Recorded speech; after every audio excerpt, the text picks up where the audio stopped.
Hello and a very warm welcome to yet another exciting episode of the show Simply Electric. Here from the exciting world premiere of the all-new Volvo XC90. The XC90 is basically the flagship model from Volvo, which is undergoing a significant reform with a brand new facelift.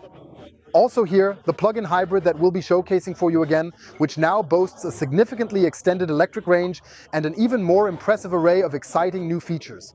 Also in the exterior area, but particularly in the infotainment sector, which I firmly believe could definitely convince you to perhaps consider owning a Volvo XC90. Yes, before we get started, please check whether you are a member of the Simple Electric community. If not, we'd love your support with a subscription. And then you won't be able to fit world premieres like the Volvo XC90 in the future either. Let's get going. Let's go. As always, we'll start right from the top. Starting from the outside, let's take a look at how the new Volvo XC90 presents itself. And what instantly stands out to the observer's eye is this diagonally opposing design element of the grille.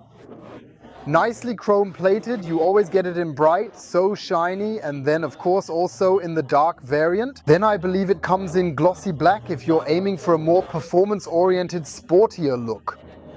Optionally, the active high beam system is available with every one of the 3 different trim levels. This is essentially a matrix light. Plus, what I also find absolutely brilliant is this new Thor's hammer design featured here. Very, very nicely marked. And it also gets a little bit closer to my tomahawk steak and the bone within it, I think, just ever so slightly. Yes, Stefan, if we stay up here, then we have a very, very nice, clean, tidy front section. Here it almost looks like implied air intakes, but it doesn't actually have them. There is a lot of chrome and brightness on the car. I have to say, I find that exceptionally appealing indeed. We have it here as T8. AWD as a plug-in hybrid. That means 2 worlds are combined. First, there's the 2-liter Otto engine positioned here in the front, which is turbocharged and delivers over 300 horsepower, and then also an electric drive system that sits almost between the engine and transmission with 107 kilowatts. And we have big, fat rims on board. Stefan, did you find the size? Oh, what's up? 275 on 22 inches. Yes, nice and wide, nice and thick. I like that a lot, very, very much. Overall, it appears much more finely drawn, much more dynamic in design, maybe even more so than the pre-facelift.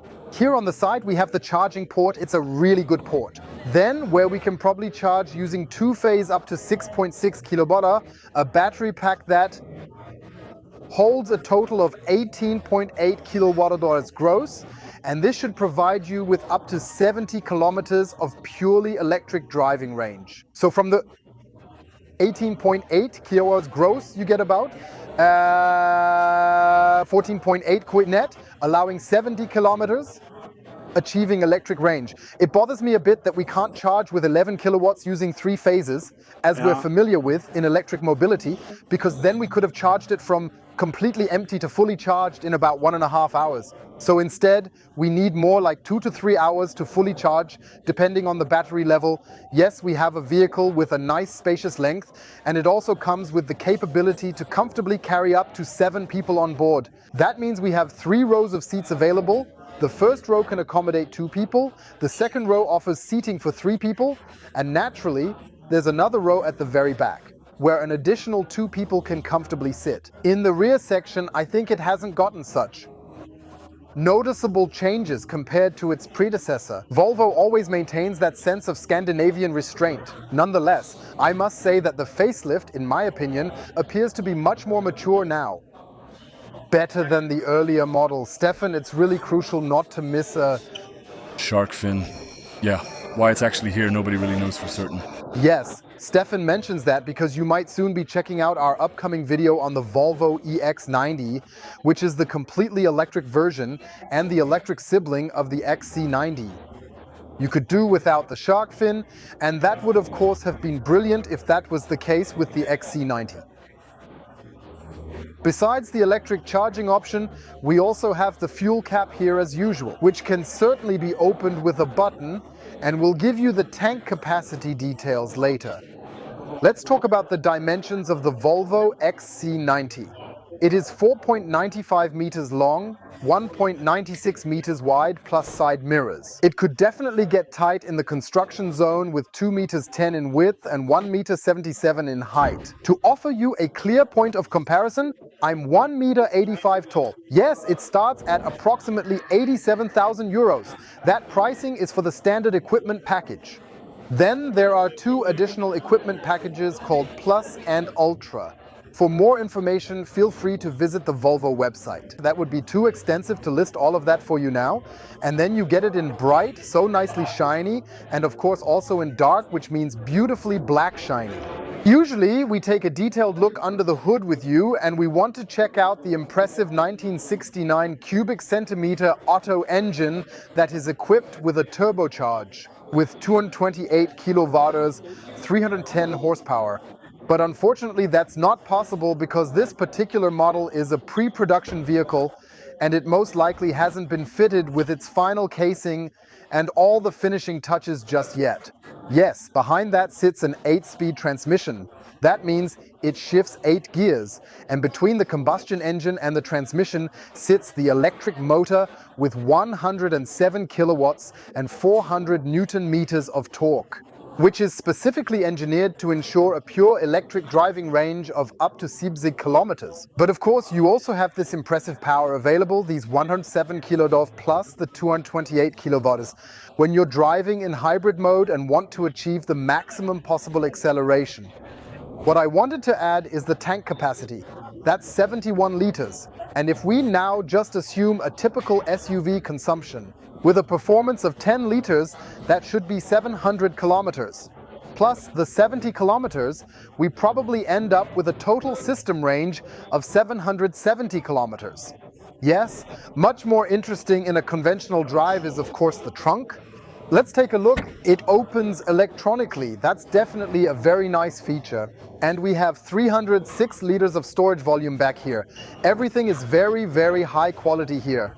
Then also lined with a beautiful carpet, and underneath here we have yet another storage option which can easily be propped up like this, and we can also open the floor compartment accordingly to store, for example, the Type 2 charging cable neatly and securely. Yes, if the 306 liters of space are not sufficient, you always have the manual option here on the EX90. Folding down the third row of seats. Now take a moment to see how spacious the area is. It should be able to hold around 700 liters of capacity all the way up to this point at the parcel shelf level. But some of you might even put a partition net in when traveling with a lot of luggage and load it up to the roof. You have the possibility to combine all 3 seats, they are like individual seats, into a bench and then adjust the length. That means it can be moved forwards and backwards. It can be folded down accordingly, increasing the storage volume to almost 1900 liters. Stefan, That's incredibly remarkable. you can fit quite a lot of stuff in there. You can fit 2 Q-freezer combos in there. Let me think about what opens electrically. Surely works electrically.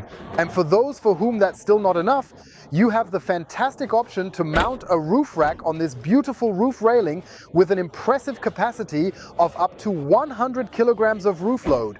And for those who still need more, since there are people who have horses, boats, or even RVs. Especially our Dutch colleagues have the option of equipping a tow bar, which then allows for up to 2.7 tons of braked towing capacity. We haven't quite figured out the nose weight yet. It's probably roughly 80 kilos.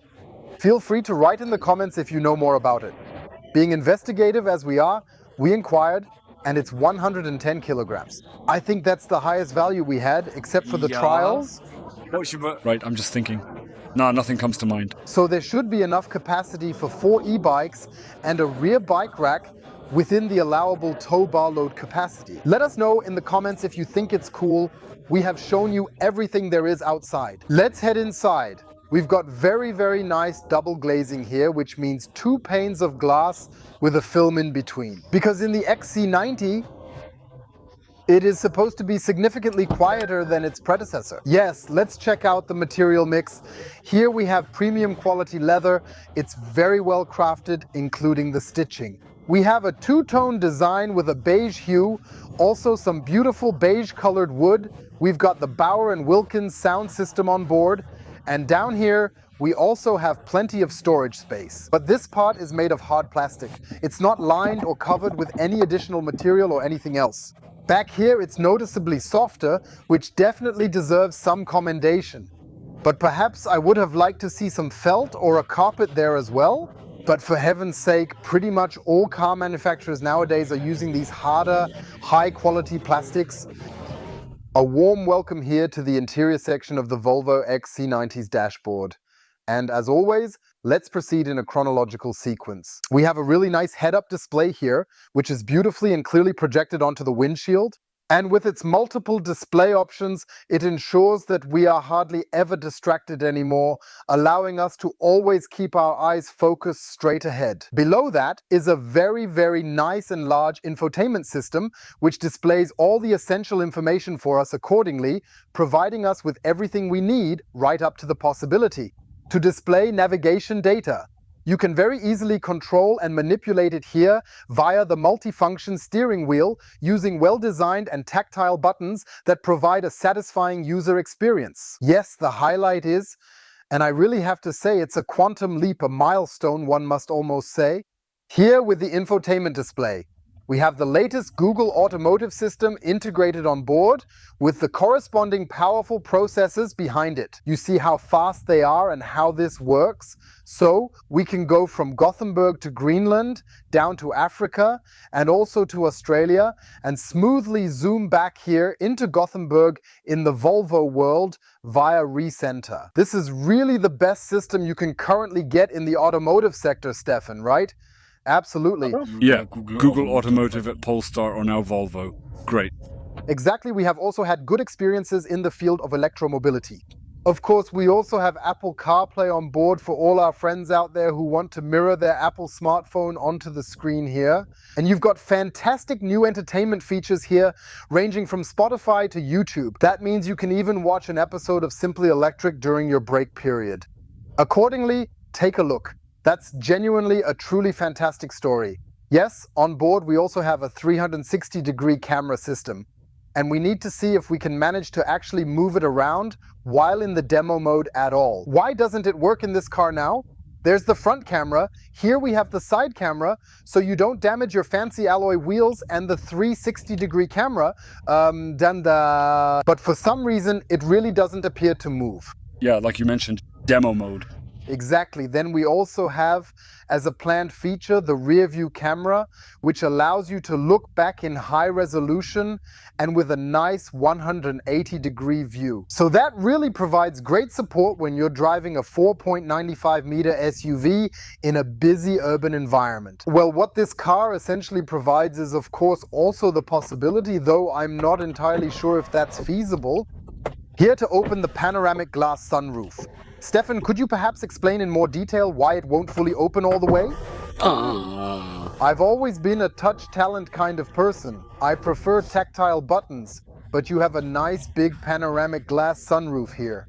You can let the fresh, cool Gothenburg air breeze in here at the beginning of September. And that's obviously a great story, especially in spring and autumn. Then with something like a Volvo XC90, maybe even cruising through the countryside. Yes, of course, it comes with not just the panoramic glass sunroof, but also a suitable sunshade. That's just awesome. Super important. Now we need to see if we can do this via touch. Yep, see here. Very good that it works out. Because if we're in the middle of summer and it's 35 degrees here, like when we were filming the Polestar 3, then a glass roof can sometimes have the effect of a hot plate and heats up.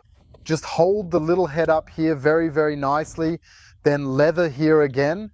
Now a lot of fabric. We've got the beautiful wood. We've also got this plastic strip here.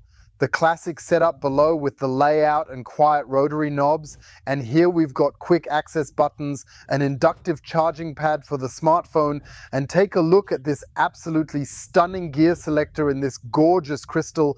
Isn't it something truly remarkable and special? Great story. I would really love to own it. Yeah, I think it's best not to. It's even fitted with lighting. Check out how strong it is. That's fancy. There's even something written, what does it say? I can't make it out properly. You're in front. Okay, I can't read it either.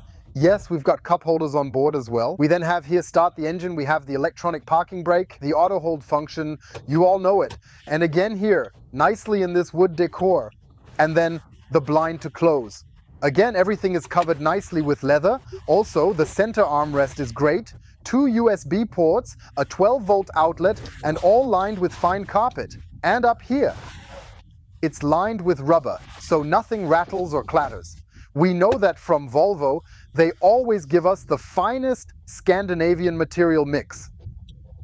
The view through the passenger door shows you again that we have a classic combustion engine, meaning behind here sits the 8-speed manual transmission and shifts the gears.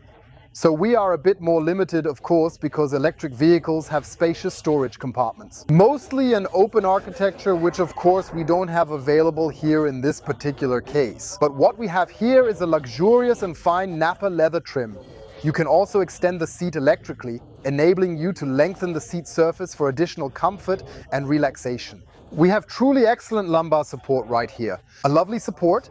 In the thigh area, there's also this really nice honeycomb structure present. I have to say, I really like all of this. But I think that's not leather at all, Stefan. Look, get a little closer. That looks like leather. I think it's something vegan. Yeah. It definitely doesn't feel like leather to me. Yeah. Yes, and then please take a look here as well with such a nice cross stitch. So, once again, a tremendous amount of emphasis was placed on the quality of the processing. Let's do the rattle test here. Oh. That's tough. That means if the passenger doesn't have the seatbelt fastened, or if we're driving without a passenger, it might rattle a bit. Yeah, what they also thought about is making the glove compartment so that you can't open it, right? As always, here's another hidden key combination that I can't find again now. To open the glove compartment, right? Do you have a trick? How we can open this? Nope. No luck, sadly. Well, that's a pity. I would have loved to show you that. Ah, here's the button. Look, my analog button, not even on the display. Nice big glove compartment, nicely lined with felt. I must say, I like it a lot. Down here too, nice high quality soft plastic. So there really is great build quality. The question is always, does Olli with his 1.85 meters and his dough-like 99.9 kilos fit into the third row of seats? Stefan, right? Yes. But I believe in you.